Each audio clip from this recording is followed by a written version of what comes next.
किसी भी एग्जाम को देने के बाद कोई भी स्टूडेंट या कोई भी एस्पिरेंट सबसे ज़्यादा वेट इस चीज़ का करता है कि आंसर की कब रिलीज होगी या फिर हमारा जो फाइनल रिजल्ट है वो कब आएगा। और करंटली जिन भी स्टूडेंट्स ने यहाँ पर मार्च में अपने किसी भी स्पेसिफिक सब्जेक्ट के लिए CUET PG का एग्जाम दिया था, आप सभी लोग यहाँ पर वेट कर रहे हैं कि हमारी आंसर की कब रिलीज होगी और उसके बाद हमारा फाइनल रिजल्ट कब आने वाला है। So hello everyone, welcome to CUET PG career Adda. This is Priya and हम उसे रिगार्डिंग और आपके डाउट को क्लियर करने से रिगार्डिंग इस वीडियो में करने वाले हैं सारी की सारी बातें। तो 2026 में हम कब एक्सपेक्ट कर सकते हैं कि हमारी आंसर की कब तक आएगी, एंड देन आपको पता है उसी को फॉलो करते हुए फिर हमें हमारा फाइनल रिजल्ट देखने को मिलेगा। In order to understand this thing you need to make sure कि आपको एक आइडिया हो कि प्रीवियस ईयर में कैसा ट्रेंड रहा है, क्योंकि ट्रेंड के बेसिस पर हमें एक रफ आइडिया मिल जाता है कि किस तरीके का पाथ NTA यहाँ पे फॉलो करता है आंसर की एंड देन उसके बाद फाइनल रिजल्ट को रिलीज करने में। सो अगर हम लास्ट 2 सालों का डेटा एनालाइज करें स्टार्टिंग फ्रॉम 2024, तो देखो 2024 में अगर आप ऑब्जर्व करो तो 11 मार्च से 28 मार्च के बीच यहाँ पर आपके एग्जाम्स कंडक्ट करवाए गए। उसके बाद 5 अप्रैल को यहाँ पर आपकी प्रोविजनल आंसर की है। I would like to make it clear कि यहाँ पर प्रोविजनल आंसर की आती है then final answer key. What is the difference between the two? Provisional answer key वो आंसर की होती है जो NTA ने रिलीज कर दी। अब कई बार क्या होता है, क्वेश्चंस में गलती होती है या फिर किसी क्वेश्चन का आंसर बच्चों ने सही मार्क किया बट NTA ने उसे गलत बोल दिया, तो चैलेंज करने के लिए कुछ टाइम दिया जाता है और उसके बाद एक फाइनल आंसर की निकाली जाती है। तो फाइनल आंसर की हमारी 2024 में 12 अप्रैल को आई थी। तो आप देख सकते हो ऑलमोस्ट 7 डेज का गैप था, ठीक है। एंड देन उसके ही नेक्स्ट डे यहाँ पर जैसे ही आपकी फाइनल आंसर की आई उसी के नेक्स्ट डे आपका रिजल्ट आ गया। तो इस तरीके का कुछ पैटर्न फॉलो किया गया। और अगर आप यहाँ पर देखें कि एग्जाम एंड होने से प्रोविजनल आंसर की आने के बीच में यहाँ पर हमारे पास ऑलमोस्ट 8 डेज का गैप है, मतलब सारी ही चीज़ें यहाँ पर एक हफ्ते के गैप के बीच में हुई थी। बात करें अगर हम 2025 के बारे में, तो 2025 में एग्जाम 13 मार्च से स्टार्ट हुए 1 अप्रैल तक चले। उसके बाद यहाँ पर आप देख सकते हो ऑलमोस्ट 21 डेज के बाद आपकी प्रोविजनल आंसर की आई थी। बट 2025 में चीज़ें वैसे भी काफ़ी ज़्यादा NTA की तरफ से डिलेड चल रही थी। ओके, उसके बाद कुछ दिन बाद यानी कि हमारे पास 8 और 6 यानी कि ऑलमोस्ट 14 डेज के बाद, 13 to 14 डेज के बाद यहाँ पर फाइनल आंसर की रिलीज की गई है। एंड जिस दिन आंसर की आई उसी दिन आपके यहाँ पर जो रिजल्ट है उसे भी डिक्लेयर कर दिया गया था।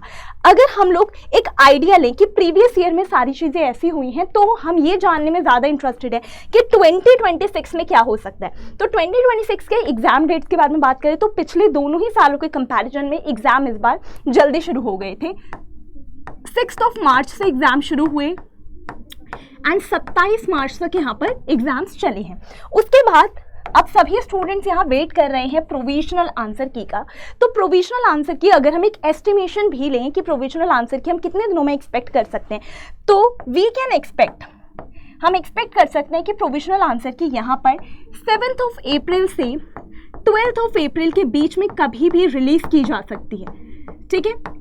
इस बीच में आप कभी भी अपनी आंसर की को एक्सपेक्ट कर सकते हैं। प्रोविजनल आंसर की आएगी, उसके बाद आपको 2 दिन का समय दिया जाता है यहाँ पे क्वेश्चंस को चैलेंज करने के लिए। एंड जब आपके पास यहाँ पर क्वेश्चंस को चैलेंज करने के लिए विंडो ओपन रहती है, उसके कुछ समय बाद फिर आपकी फाइनल आंसर की आती है। तो ऑलमोस्ट यहाँ पर अगर हम गैप भी देखें तो ऑलमोस्ट यू कैन एक्सपेक्ट कि यहाँ पर 10 डेज का मिनिमम गैप रहता है। तो हम लोग एक्सपेक्ट कर सकते हैं कि यहाँ पर फिर आपकी जो आंसर की है, अगर हम एक आइडिया भी लें कि 7 to 10 डेज का गैप है, तो हम एक्सपेक्ट कर सकते हैं कि यहाँ पर आपकी फाइनल आंसर की 15 अप्रैल से 19 अप्रैल के बीच में वी कैन एक्सपेक्ट।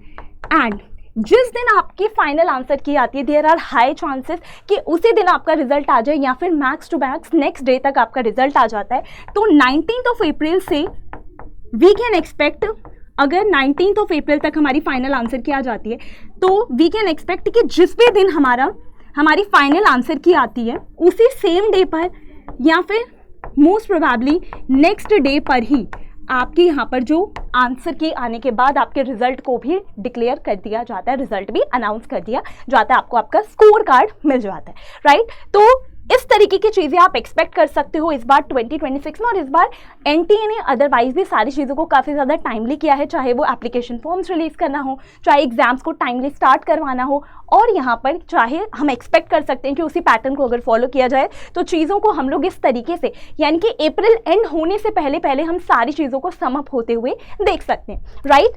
एंड अगर आप में से कोई भी स्टूडेंट ऐसा है जिसने CUT PG का एग्जाम तो दिया, डेट्स को लेकर, आंसर की डेट, फाइनल रिजल्ट की डेट को लेकर आप कंसर्न है, साथ ही साथ अगर आपका कंसर्न ये भी है कि एग्जाम अच्छा नहीं गया था, मुझे लगता है कि मेरे मार्क्स कम बनने वाले हैं, तो मैंने आपसे पहले भी काफ़ी सारी वीडियोस में कहा है कि आप अपने लिए बैकअप प्लान रेडी रखिए, अपने लिए अदर ऑल्टरनेटिव्स को भी इंश्योर कीजिए। एंड उसमें से एक बेस्ट ऑल्टरनेटिव जो है दैट इज JMI। JMI के बारे में मैं क्यों बात कर रही हूँ, क्योंकि ये जो यूनिवर्सिटी है आपको मल्टीपल कोर्सेज में एडमिशन ऑफर कर रही है और उसके लिए ये अपना एंट्रेंस एग्जाम कंडक्ट करवा रही है। आप में से काफी सारे स्टूडेंट्स ने एप्लीकेशन फॉर्म फिल कर दिए होंगे आई होप, और अगर एप्लीकेशन फॉर्म फिल कर दिए और आप यहाँ डेडिकेटेड मैनर में प्रिपेयर करना चाहते हैं कि CUT PG हो गया, that you can't change now, but यहाँ पर अभी भी आप एक अच्छा स्कोर लाकर इस यूनिवर्सिटी में एडमिशन ले सकते हैं। And if you are preparing for economics तो आप जल्दी से जाकर JMI का जो बैच लॉन्च किया गया है इकोनॉमिक्स के लिए, सफलता बैच, उसमें एनरोल कर सकते हैं। एंड अगर आपको ऐसा लगता है कि हमारी सब्जेक्ट पे कमांड ही अच्छी नहीं है, अभी जिस सब्जेक्ट में मैं मास्टर्स करना चाहती हूँ उस सब्जेक्ट को पढ़ने में इंटरेस्टेड तो हूँ, बट अभी तक अच्छे से उस सब्जेक्ट को समझ नहीं पाई हूँ, या आई नीड टाइम ताकि मैं जब एग्ज़ाम दूँ तो मैं ये इंश्योर कर पाऊँ कि मुझे कोई भी यूनिवर्सिटी ना मिले, मुझे जो टारगेटेड या बेस्ट यूनिवर्सिटीज़ हैं उन्हीं में एडमिशन मिले, तो आप जाके जल्दी से जो चाणक्य बैच आपके लिए लॉन्च किया जा चुका है, जितने भी स्टूडेंट्स यहाँ इकोनॉमिक्स के लिए अपीयर होना चाहते हैं CUT PG एग्जाम में, आप चाणक्य बैच में एनरोल कर सकते हैं। इसमें लिमिटेड सीट्स हैं, जल्दी से एनरोल कर लीजिए और जल्द ही फिर आपकी इसमें क्लासेस भी शुरू हो जाती हैं। अब आप बैच में एनरोल करने के लिए यहाँ पर हमारी करियर अड्डा की वेबसाइट पे विजिट कर सकते हैं। इस तरीके से यहाँ ऑल कोर्सेज का ऑप्शन आएगा, आप CUT PG पे क्लिक करेंगे, CUT PG इकोनॉमिक्स पे जाएंगे एंड यहाँ पर आपके पास चाणक्य बैच है, आप इस पे क्लिक कर सकते हैं। आपके पास JMI का सफलता बैच है, ठीक है। जैसे कि आपने यहाँ पे क्लिक करा, बाय नाउ पे आप जैसे ही क्लिक करोगे आपको यहाँ पर कूपन कोड एंटर करने का ऑप्शन मिलता है, आप कोड यूज कर सकते हो PY19, इससे आपको जो भी अवेलेबल प्राइस है उस पर एडिशनल डिस्काउंट मिल जाता है और उसके बाद आप पे नाउ पे क्लिक कर अपना बैच चूज कर उसमें एनरोल कर सकते हैं। ओके, सो आई होप यहाँ तक की चीजें सबको क्लियर हो चुकी होंगी। स्टिल अगर आपको कोई भी डाउट हो, कोई भी क्वेरी हो batch regarding, this is my email ID, आप यहाँ पे मुझे मेल कर अपनी क्वेरी रिजॉल्व कर सकते हैं। And this is the code जिसके बारे में मैं बात कर रही थी, इसको यूज करने से आपको एडिशनल डिस्काउंट भी मिल जाता है। So thank you so much everyone. अभी तो बस आप वेट ही कर सकते हैं और वेट करते करते टाइम वेस्ट करने से बेहतर होगा कि अपने लिए अदर ऑल्टरनेटिव्स को भी आप साइमल्टेनियसली देखते रहें। Thank you so much.